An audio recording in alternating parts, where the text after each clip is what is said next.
Assalamualaikum warahmatullahi wabarakatuh. Alhamdulillah wassalatu wassalamu ala rasulillah, amma ba'du. Salam sejahtera untuk kita semuanya, khususnya masyarakat Batam. Semoga kita semua selalu sehat walafiat dan dapat beraktivitas sebagaimana biasanya lah. Saya ada melihat postingan atau mungkin berita online yang judulnya lebih kurang itu 3 masjid megah pada masa Pak Rudi, lebih kurang begitulah. Mungkin pada umumnya penyebutan 3 masjid megah itu adalah suatu kebanggaan, ya kan, khususnya mungkin, ya kan, bagi umat Islam Batam gitu, ya kan, Bandar Dunia Madani. Mungkin sebagian orang tuh kata Madani itu maksudnya itu identik dengan Islam saja gitu. Madani gitu, Islami gitu. Padahal kalau bagi saya Madani itu menyiratkan keragaman sebenarnya, keragaman, kerukunan umat yang beragam. Nah, itulah Madani itu. Bukan hanya kemegahan, kemewahan atau kehebatan umat Islam sendirian di situ, tapi keragaman. Itulah Madani, kerukunan dalam keragaman. Kalau mau di apa, ya kan, ya mungkin debatable lah, ya kan, masalah itu. Ini mungkin menurut saya aja, Madani itu lebih kepada keragaman, kerukunan yang rukun atau kerukunan keragaman gitu. Yang jelas tidak satu umat aja, tapi semua umat, semua masyarakat yang ada di suatu tempat itu rukun dan damai gitu, ya kan. Atau mungkin biasanya tuh Madani itu diidentikan dengan Madinah gitu kan. Bagaimana Nabi Muhammad itu menjadi pemimpin di Madinah gitu kan. Madani, Madinah gitu. Ya itu ya sebagai slogan gitu kan, atau moto, atau syiar juga sah-sah saja bagi siapapun untuk menggunakan kata Madani itu. Ya, alhamdulillah di Batam kita ya mungkin selama ini sudah sangat identik dan menikmati kata Madani itu, dan insya Allah memang di Batam itu cukup Madani lah, karena relatif di Batam itu, ya kan, memang kemajemukan itu sangat terasa dan sangat terlihat dan rukun. Ya walaupun sesekali ada ada gejolak misalnya antar sara lah, tapi itu segera dapat kita kita redam gitu. Ya mungkin sekitar seperti itulah yang kita maksudkan dengan Madani itu. Damai, rukun, walaupun majemuk. Dan tidak hanya di situ yang eksis itu hanya umat Islam, tetapi semua pihak, semua umat eksis dengan apa adanya dan dengan normal lah. Begitulah saya kira. Jadi terkait dengan apa itu kan, balik ke tadi itu 3 masjid megah itu kan, kalau bagi saya itu kita sebut aja 3 masjid megah itu. Yang pertama itu Masjid Sultan, yang sebelumnya tuh mau disebut sebagai Masjid Agung II gitu, tapi entah siapa mungkin yang suka kali mengkritik itu, akhirnya tidak terjadi yang namanya Masjid Agung II, jadi kita sebut saja sekarang Masjid Sultan. Nah, itulah Masjid Sultan yang pertama itu, ya kan, yang paling besar di mana ya, di Sumatera, yang ada di Tanjung Uncang sana, atau Batu Haji menuju Tanjung Uncang lah, Masjid Sultan. Yang kedua Masjid Agung, yang dulunya disebut Masjid Raya Batam, kemudian kita sebut sekarang Masjid Agung Batam, ya kan. Yang ketiga itu saya sebut aja Masjid Tanja, masjid yang berbentuk tanja itu yang ada di Bandara Hang Nadim.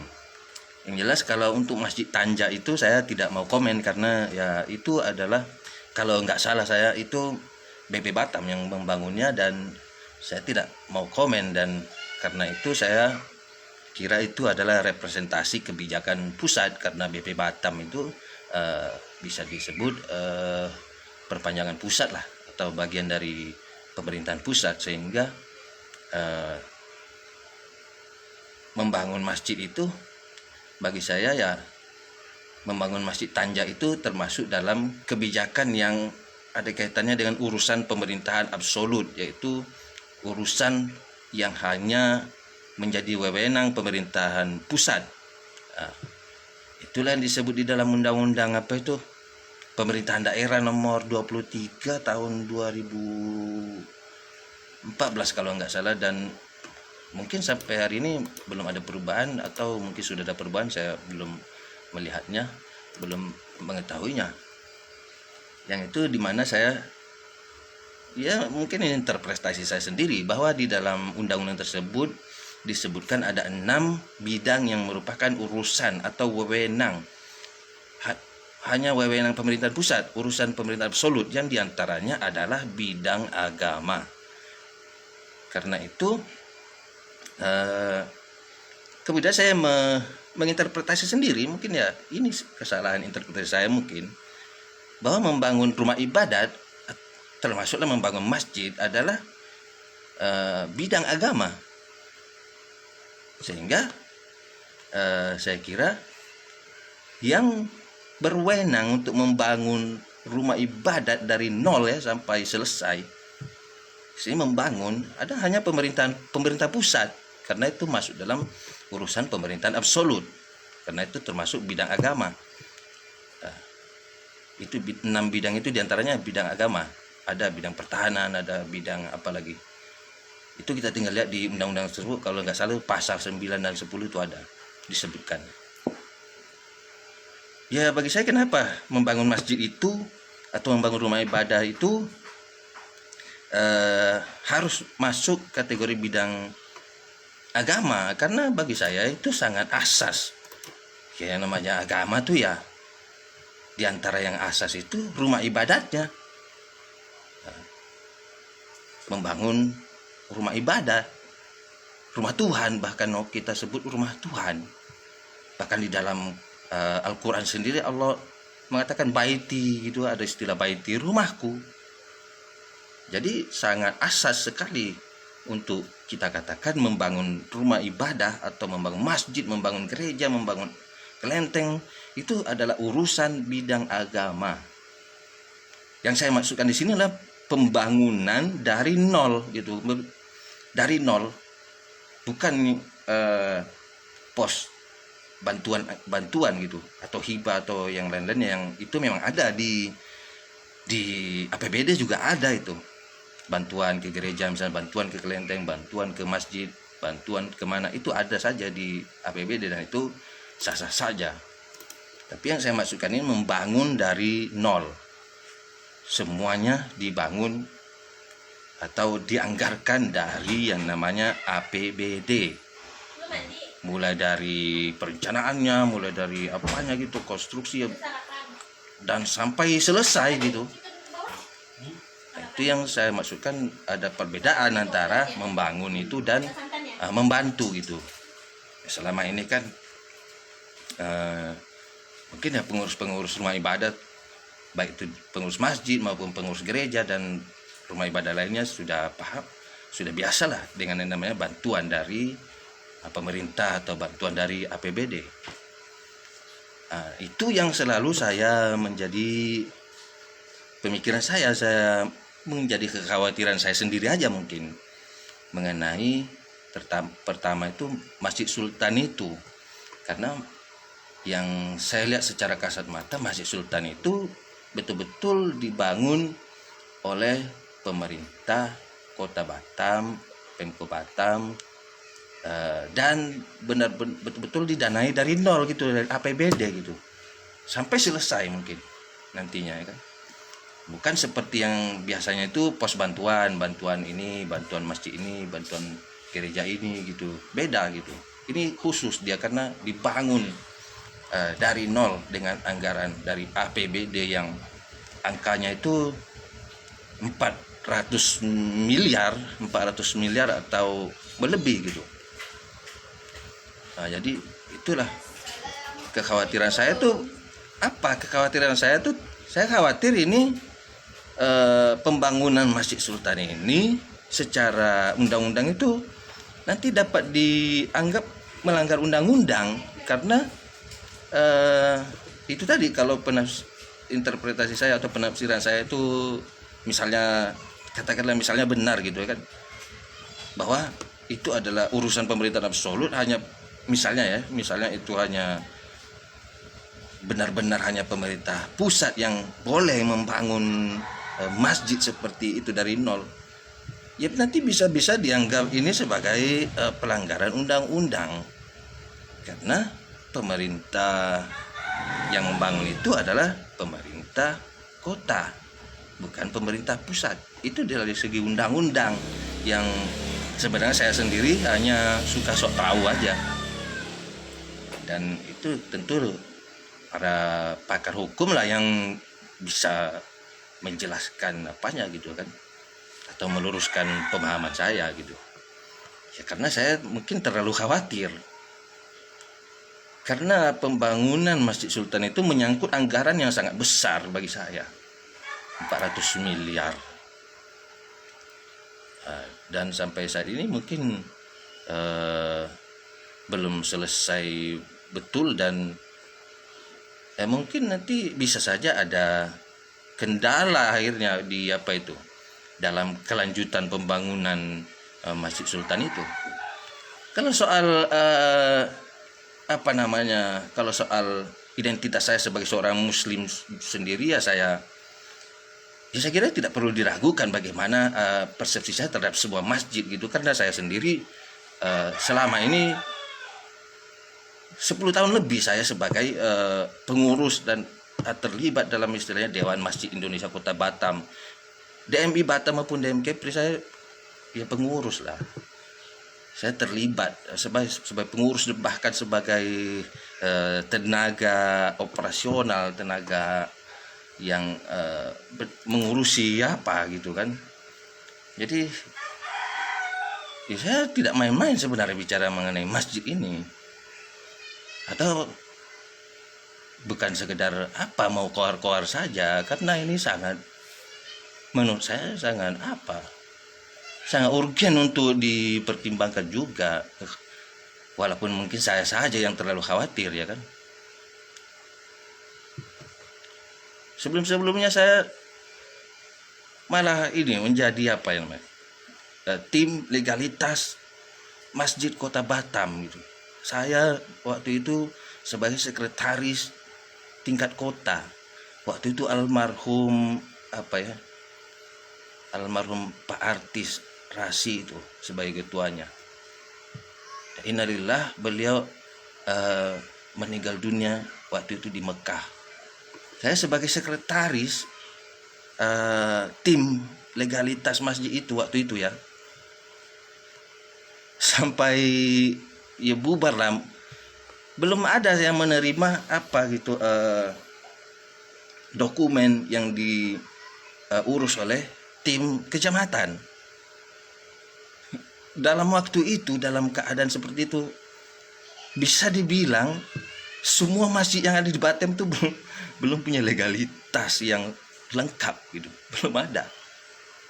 Karena itu saya pernah bertengkar dengan kawan-kawan saya di sebuah masjid juga yang mempermasalahkan legalitas pendirian sebuah gereja. Jadi kawan-kawan itu ingin mempertanyakan legalitas sebuah gereja ya kan. Saya bilang ya kita tak usah menyerang orang dengan legalitas. Kalau kita sendiri, legalitas kita sendiri bahkan mungkin lebih tidak lengkap dari mereka gitu. Ya mungkin saja saya dikucilkan, dianggap apa gitu, ya saya tidak peduli lah. Nah, itulah titik bengeknya. Jadi kembali aja ke tadi itu. Ini Masjid Sultan dulu. Kalau Masjid Tanjak saya tidak akan komen ke Masjid Tanjak itu. Saya anggap itu sudah wajar kalau atas nama BP Batam, karena itu pemahaman saya tadi itu bagian dari kebijakan pusat, urusan pemerintahan absolut. Sudah, no comment. Kalau masih tanjak silakan. Masjid apa ini? Masjid Sultan ini ya kan. Tadi itu kekhawatiran saya mengenai apakah nanti dianggap melanggar undang-undang. Ya mungkin sekarang masih normal, kekuasaan masih ada gitu kan, pada pihak yang membangunnya itu. Katakan saja wali kota Batam ya kan. Ya, tapi kedepannya itu yang saya khawatirkan, apabila nanti ada orang atau pihak tertentu yang mempermasalahkan secara undang-undang apakah ini nanti akan dianggap melanggar undang-undang. Dan itu sangat bagi saya sangat bahaya juga, karena misalnya ada orang yang membawa permasalahan pembangunan masjid-masjid seperti Masjid Agung, Masjid Masjid Raya yang ada di provinsi dan Masjid Agung yang ada di kabupaten, dibawa ke MK misalnya dan menang misalnya, bahwa landasan hukumnya itu sangat lemah dan mungkin bisa ditafsirkan bertentangan dengan undang-undang.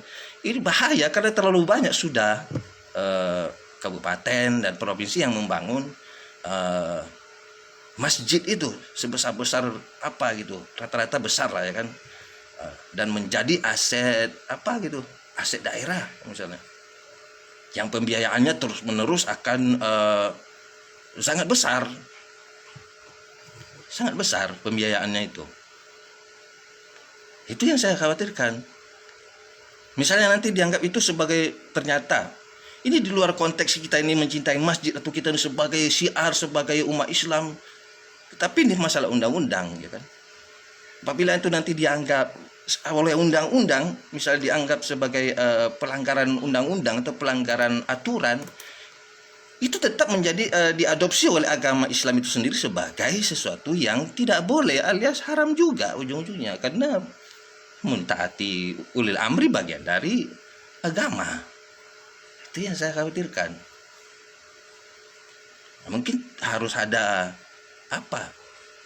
perubahan undang-undang atau gitu untuk bagaimana melegalisasi sesuatu yang ini hanya bagi saya yang belum jelas kedudukannya. Mungkin apakah keputusan yang diputuskan oleh misalnya Dewan DPRD bersama wali kota atau bersama bupati, DPRD provinsi bersama gubernur, itu apakah itu bisa menjadi suatu keputusan yang bisa kita katakan lebih kuat daripada undang-undang, atau mungkin undang-undang yang itu undang-undang pemerintahan daerah itu tentang urusan pemerintahan absolut itu sendiri belum jelas juga penjelasannya, masih debatable atau masih bisa dicari celah hukumnya atau gitu, masih bisa kita melakukan membuat kebijakan sendiri gitu. Itu bisa didiskusikan oleh pakar-pakar hukum lah. Tetapi ternyata dari undang-undang tersebut yang saya maksudkan urusan pemerintahan absolut itu kan ada di pasal berikutnya, kecuali dilimpahkan ke instansi vertikal. Nah, itu tadi urusan pemerintahan absolut itu bisa dilimpahkan ke instansi vertikal atau ke gubernur kalau nggak salah. Instansi vertikal itu kalau dalam hal bidang agama tentu itulah ada Kementerian Agama dan mungkin juga Kementerian Dalam Negeri. Maka dari bidang agama itu saya kembali menginterpretasi ada turunannya tentang pendirian rumah ibadah itu, di mana ada peraturan bersama menteri agama dan menteri dalam negeri nomor 8 dan 9 kalau salah tahun 2006 kalau nggak salah, itu yang masih berlaku sampai sekarang, dan itu yang sering juga kita pakai dalam istilahnya mempermasalahkan pendirian rumah ibadah tertentu, bahwa ini ada PBM, ada peraturan bersama menteri agama dan menteri dalam negeri mengenai pendirian rumah ibadat ya, kata-katanya kalau nggak salah begitu. Apakah ini berlaku umum atau bisa berlaku khusus, atau ada orang atau pihak yang istimewa di dalam hal ini untuk bisa membangun rumah ibadat dan tidak bertentangan, bisa dianggap tidak bertentangan dengan peraturan bersama menteri tersebut, atau apakah keputusan yang diputuskan oleh Dewan Perwakilan daerah, misalnya kota dan provinsi itu lebih kuat daripada peraturan bersama menteri tersebut, di mana peraturan bersama menteri tersebut adalah tentang pendirian rumah ibadat. Pendirian rumah ibadat apa saja tentunya, mau masjid kek, mau gereja kek, mau apa kek. Apakah jika pembangunan tersebut dilakukan oleh pemerintah tertentu selain pemerintah pusat, itu sah-sah saja dan sebagainya? Ya, karena kalau kita merujuk kepada peraturan bersama menteri tersebut tentang pendirian rumah ibadat, maka semangat dari undang-undang tersebut dan peraturan tersebut kalau kita perhatikan adalah bahwa rumah ibadat, semua rumah ibadat, apapun rumah ibadatnya, itu semangatnya adalah dibangun oleh umat tertentu itu sendiri. Sebuah masjid dibangunlah oleh umat Islam sendiri, gereja dibangunlah oleh umat Kristen, misalnya wihara dibangunlah oleh umat tersebut, bukan oleh pemerintah. Karena kalau kita perhatikan selama ini pun pemerintah pusat sendiri pun yang mereka ini, pemerintah pusat ini ada urusan pemerintah absolut, ya yang saya lihat hanya membangun untuk mengganti apa itu, misalnya ada rumah ibadat yang roboh, seperti ada bencana alam, maka pemerintah pusat membangun kembali gitu. Hampir tidak pernah saya mendengar pemerintah pusat yang mempunyai kekuasaan pemerintah absolut itu membangun rumah ibadah di suatu tempat gitu, membangun begitu saja, kecuali di zaman Pak Harto, di mana di situ ada pembangunan kalau nggak salah itu 99 atau 999 masjid Pancasila itu, pokoknya 999 gitu, kalau nggak salah 999 masjid apa itu. Tetapi Pak Harto waktu itu tidak membangun itu atas nama langsung oleh pemerintah. Walaupun demikian, Pak Harto masih menggunakan istilahnya yayasan. Kalau nggak salah itu yayasan Pancasila atau yayasan apalah gitu. Dan ada istilah yayasan milik pemerintah. Mungkin sampai sekarang, dan itu saya kira itulah diantara warisan dari Orde Baru, yayasan milik pemerintah. Yayasan berstatus negeri mungkin ya kan. Ada yayasan yang milik pemerintah atau yayasan yang bagian dari pemerintah. Nah, itu cara Soeharto membangun itu. Tapi untuk sekarang ini saya kira hampir tak pernah saya melihat pemerintah pusat sendiri membangun itu, walaupun Masjid Tanjak itu saya interpretasi sebagai kebijakan pusat karena atas nama BP Batam. Ya mungkin itulah salah satunya yang saya tidak akan komentar dan saya tidak permasalahkan. Ya, kita kembali ke tadi itu bahwa itu tadi kekhawatiran saya mengenai apakah tidak bertentangan dengan undang-undang. Kemudian apakah tidak bertentangan dengan PBM itu, peraturan bersama menteri, di mana kalau kita lihat pasal-pasalnya itu di situ dikatakan dan itu semangatnya bahwa rumah ibadah, yang membangun rumah ibadah ya umat itu sendiri dan umat yang akan menggunakan itu sendiri. Bahkan person yang akan sholat di situ, yang akan berdoa di situ, yang akan beribadat di situ. Tidak bisa misalnya ada misalnya katakanlah ada sebagian orang atau umat Islam di Sekupang, misalnya di Kecamatan Sekupang, mereka bersepakat kita bangun masjid di Nongsa misalnya. Ya bisa.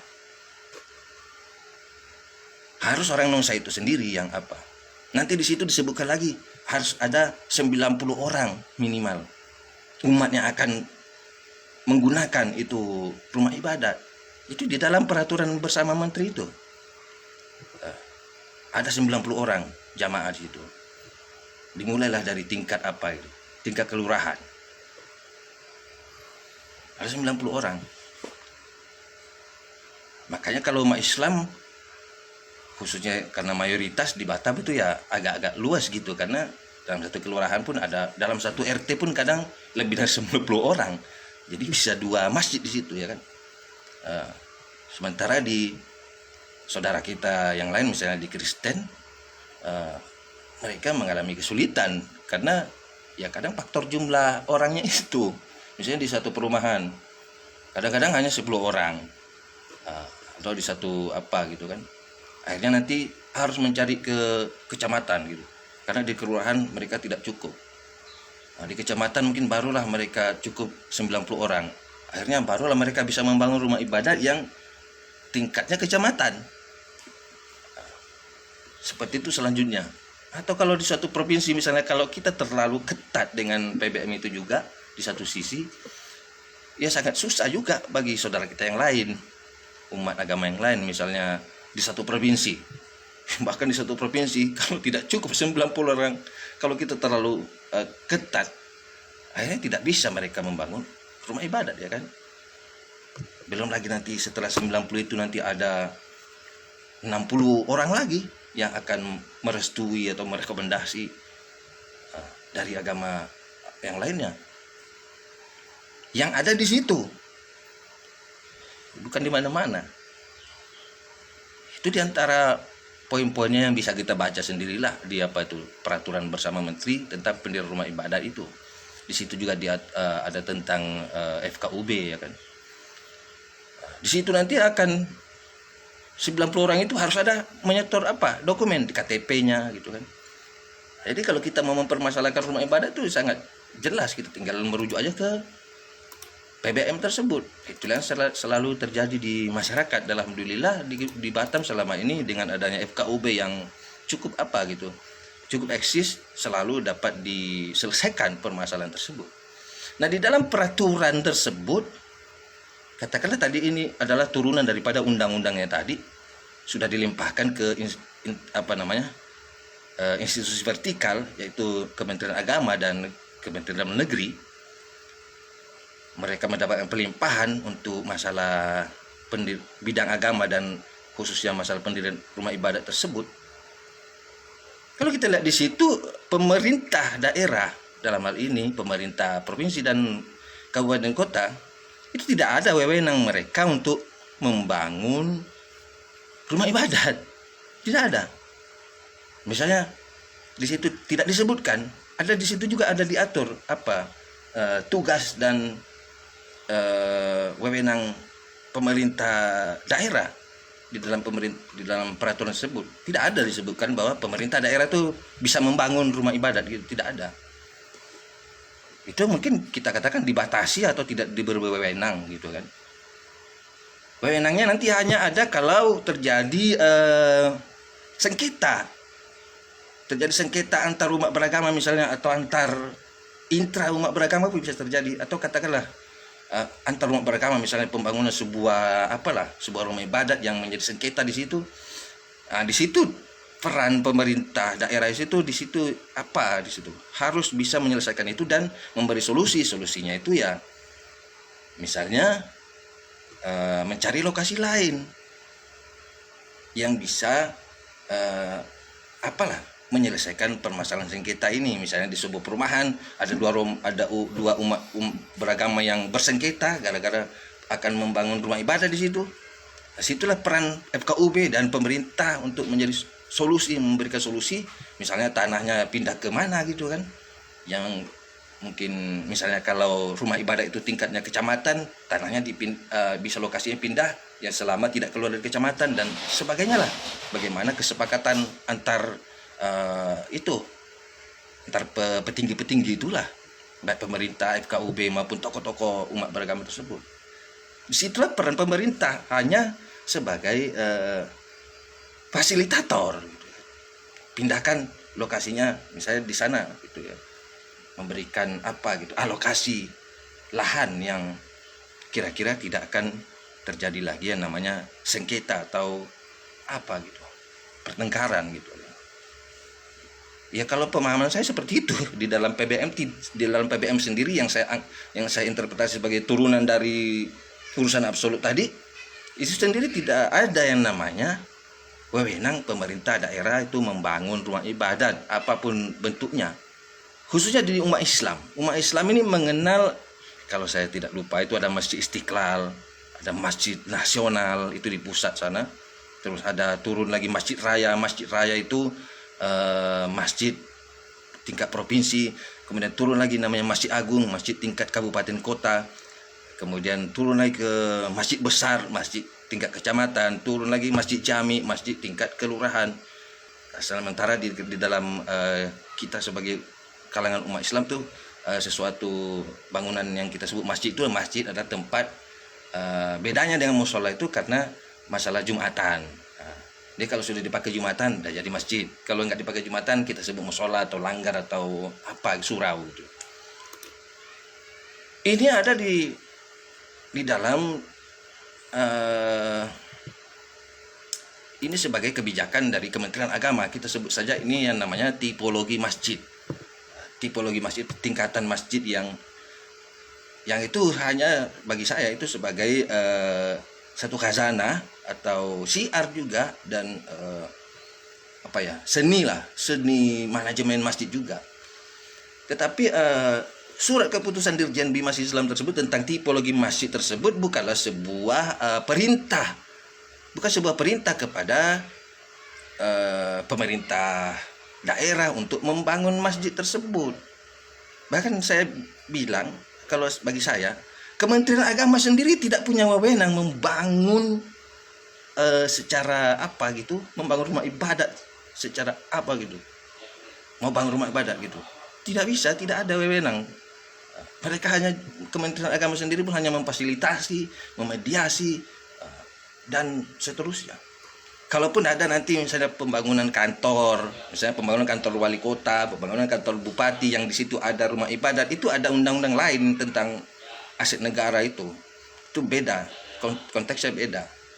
Walaupun nanti mungkin di undang-undang tersebut disebut ruang ibadah, bukan rumah ibadah mungkin kan, atau istilahnya ruangan ibadah yang bisa dipakai oleh siapapun yang beragama apapun yang berada di kantor tersebut, atau mungkin ada faktor politik juga, atau mungkin ada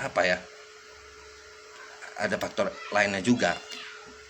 Ya, kalau soal di kantor wali kota misalnya ada situ masjidnya, itu kalau nggak salah saya itu ada undang-undang lain tentang aset negara, tentang kantor-kantor negara itu, baik di DPRD, ada nanti ada dibangun musola di situ, itu beda konteksnya.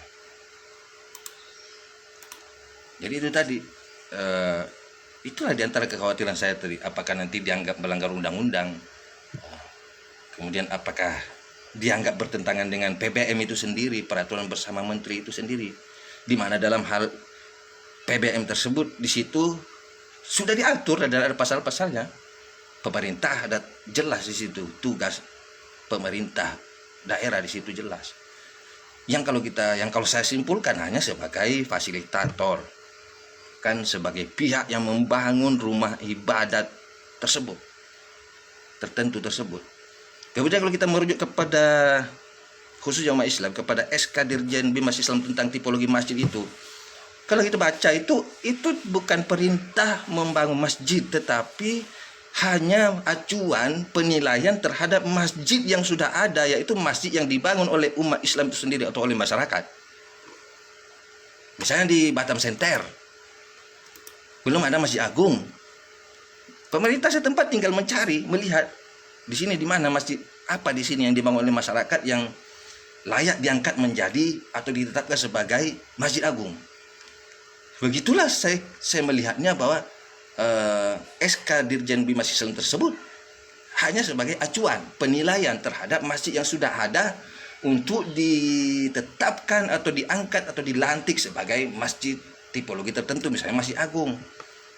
Misalnya pemerintah Kota Batam di Batam Center ini, karena di situ juga dijelaskan bahwa posisi masjid tersebut harus ada di pusat pemerintahan. Kita katakan kalau di Batam itu Batam Center.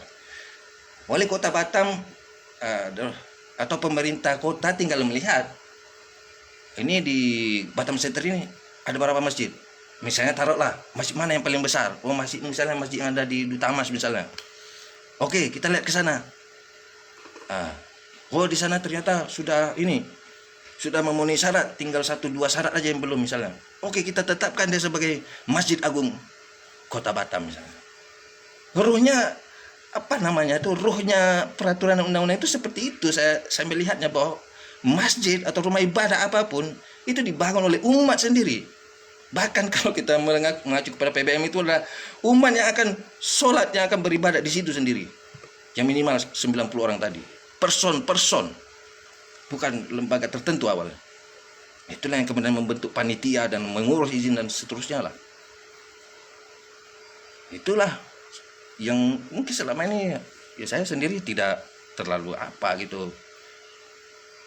bicaranya, karena ya saya sendiri tidak suka sok paten gitu, malas sekali awak sok paten karena awak ini sontoloyo ya kan. Balik lagi ke sontoloyo itu tadi SK Dirjen Bimas Islam tersebut tentang tipologi masjid bukan perintah membangun masjid.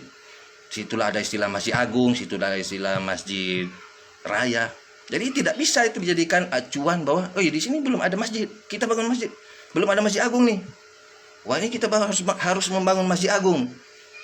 Silakan, tapi yang membangun masjid agung itu masyarakat, umat itu sendiri. Dan itu SK tersebut adalah acuan penilaian saja. Silakan cari masjid yang memenuhi kriteria ini, lalu tetapkan dia sebagai masjid agung misalnya. Sehingga dengan demikian masjid agung ini sebagai apa saja, masjid agung bisa berpindah-pindah statusnya. Bisa menjadi sarana kompetisi yang wajar-wajar saja di antara masjid-masjid.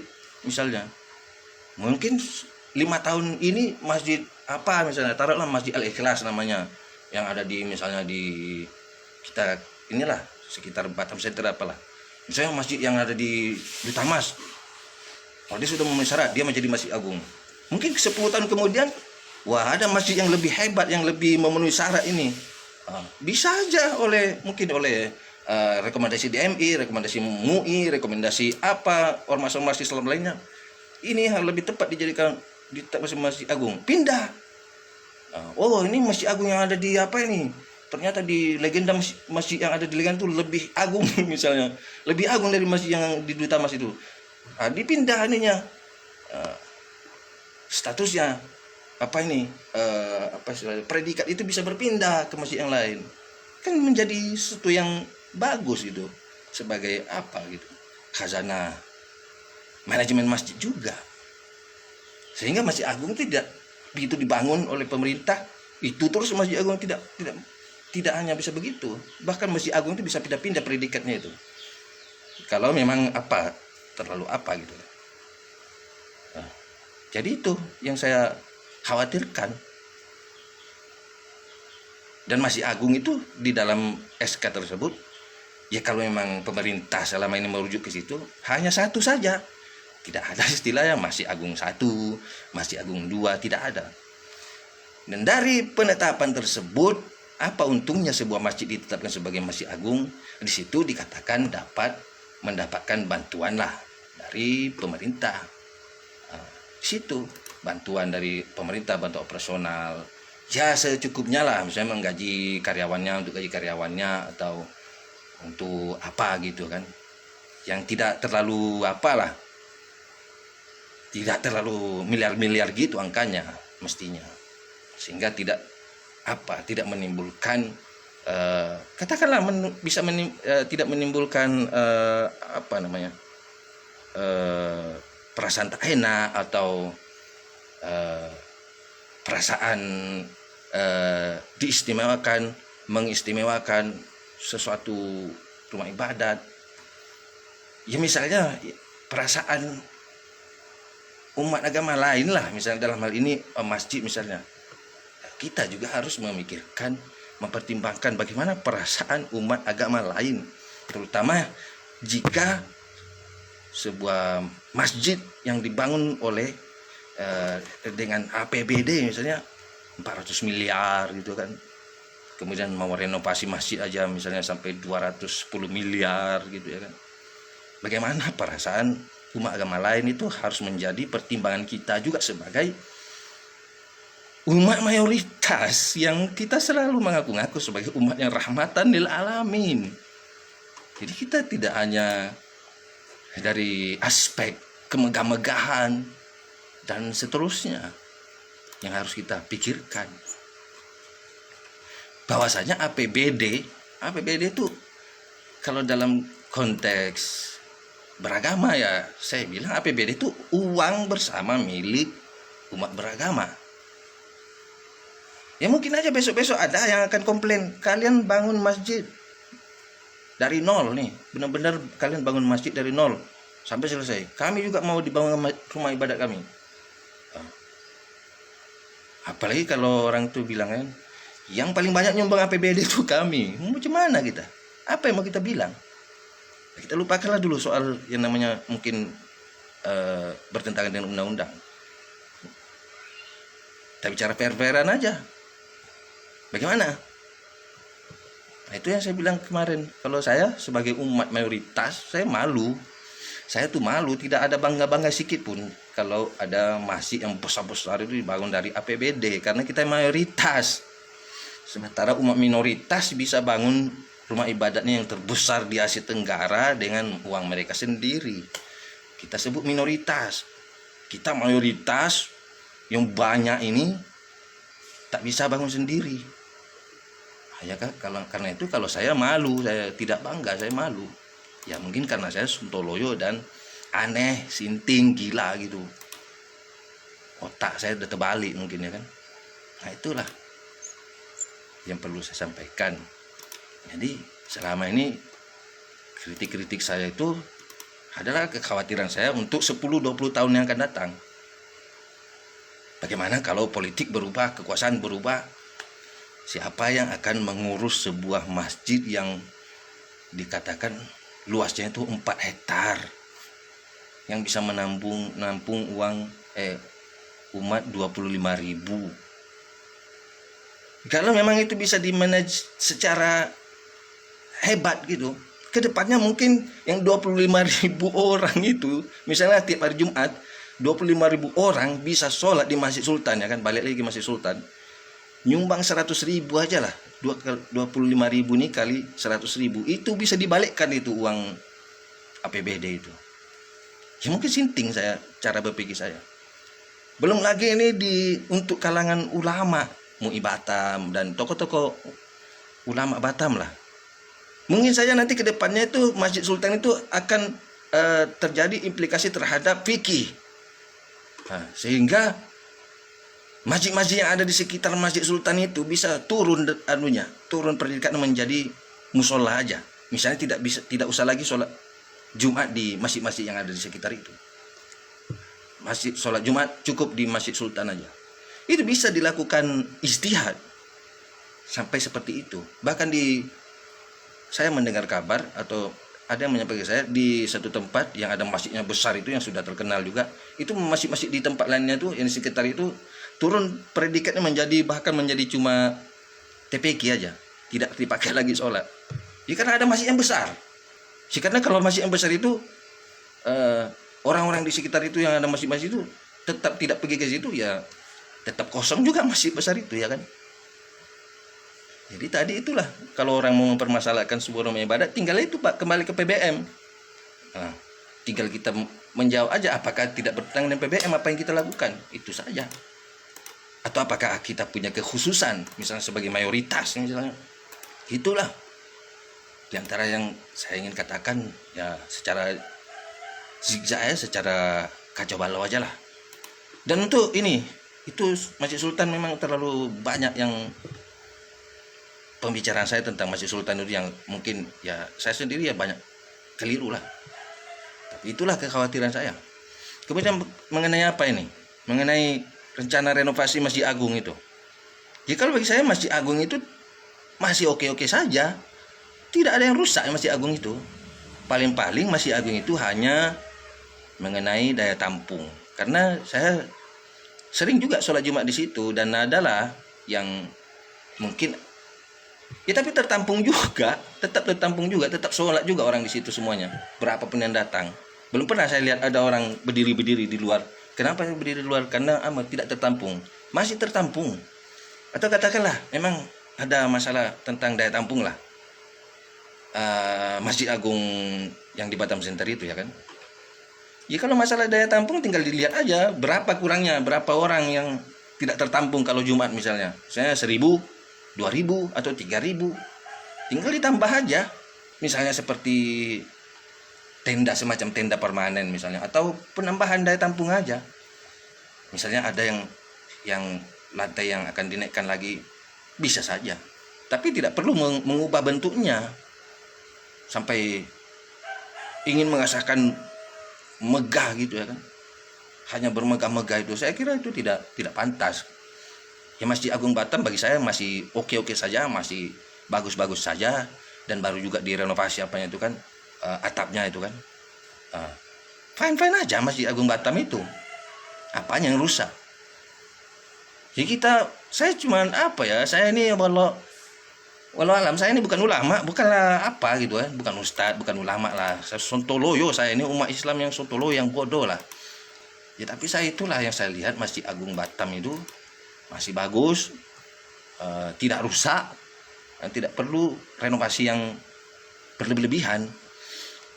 Ya kalau ustadz dan ulama-ulama Batam itu sudah hafal lah apa kitabnya tuh. Saya tidak pernah khatam satu kitab pun.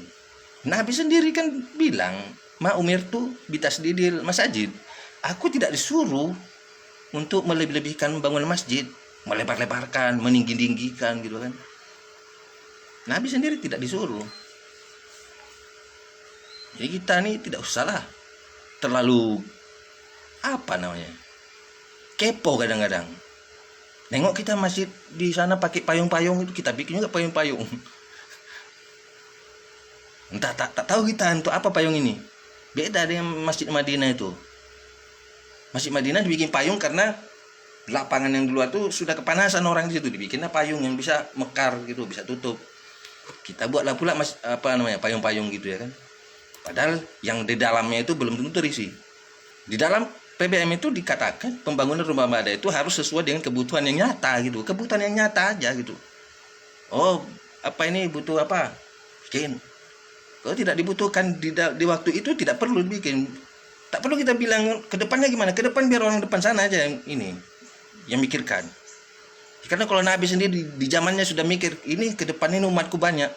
Di zaman Nabi itulah dibikin besar masjid itu seperti Masjid Madinah sekarang.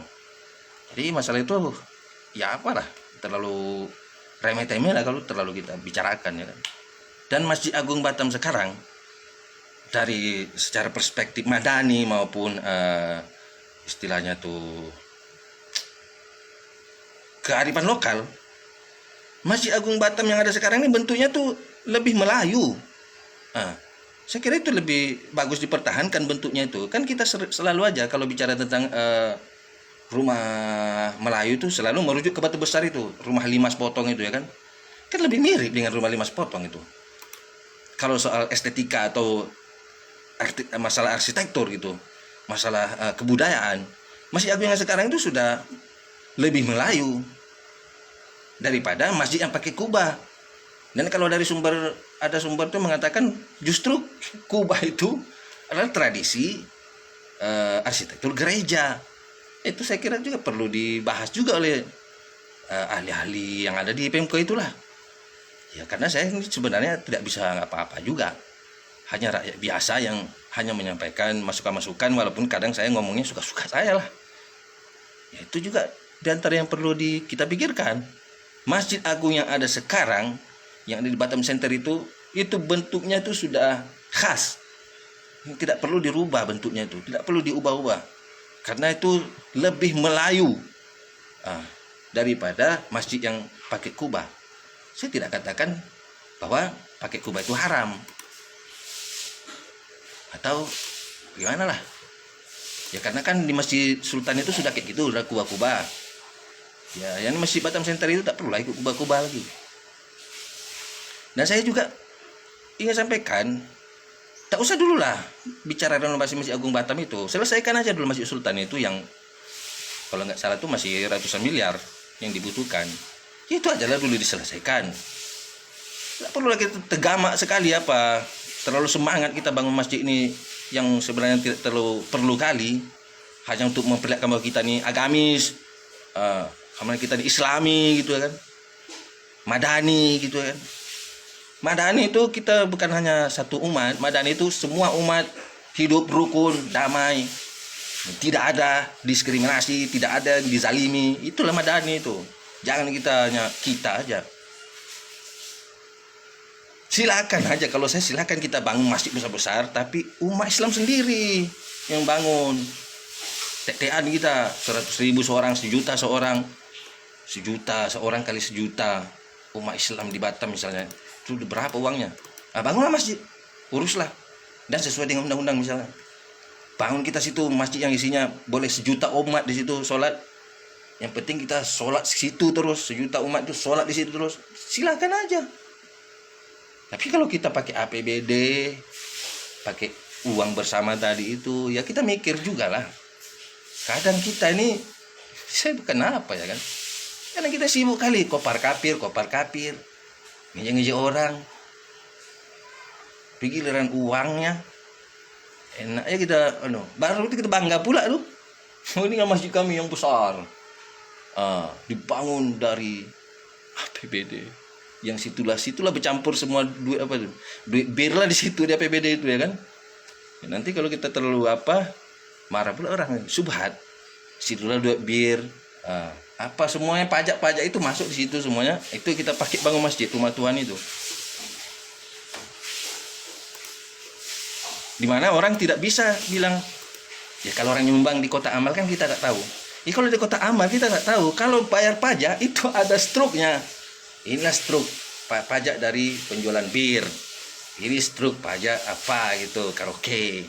Struk pajak gitu dari prostitusi. Situlah campuran di situ. Subhat memang. Bangunlah kita masjid dari situ, ambil kita. Itu pun kalau tak ada korupsi sedikit pun bagus juga, karena dalam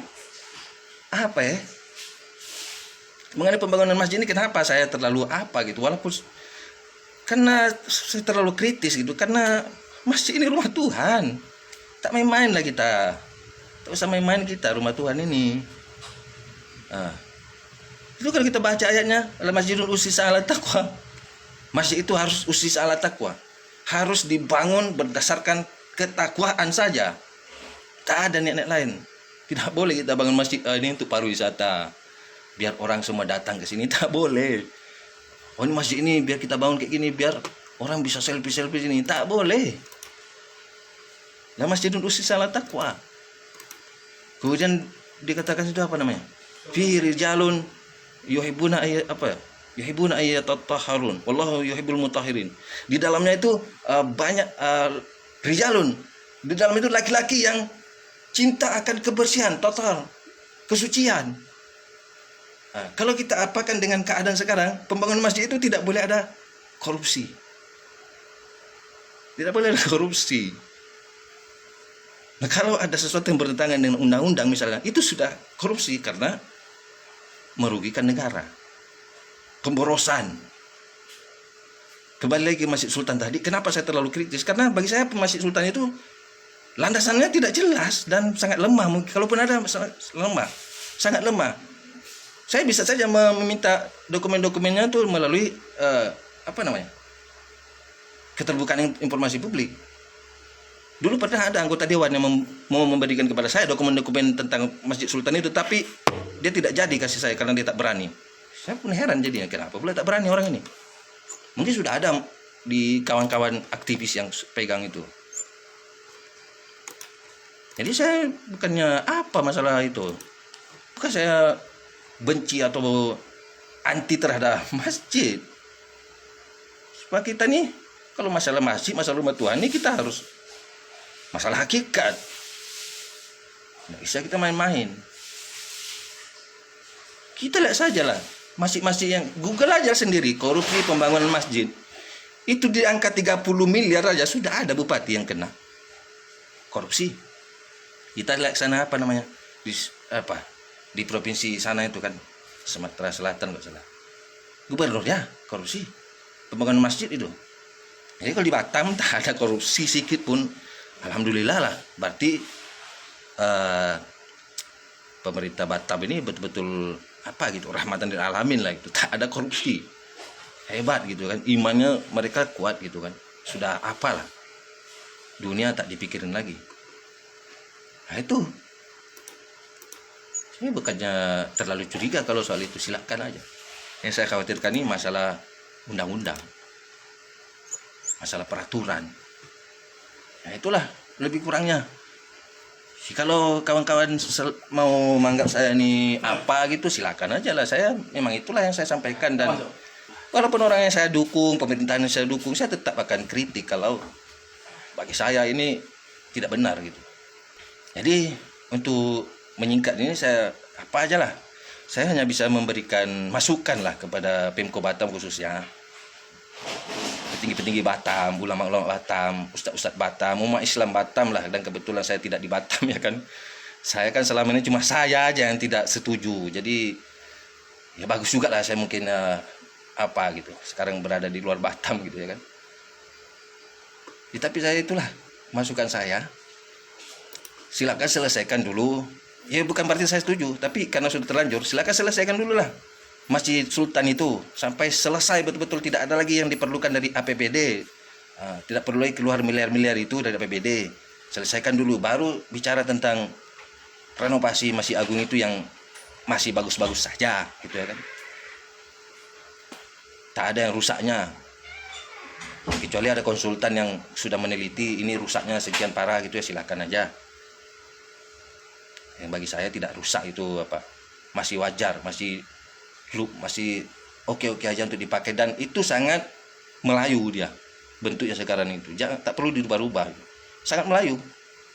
Rumah 5 sepotong ya kan, daripada pakai kubah. Itulah yang bisa saya sampaikan. Ya, karena kalau nanti kalau digabungkan aja anggarannya itu 400 lebih, ini mau renovasi 200 lebih, ya hampir 700 miliar, ya hampir 1 triliun duit yang dipakai untuk apalah ya kan, untuk yang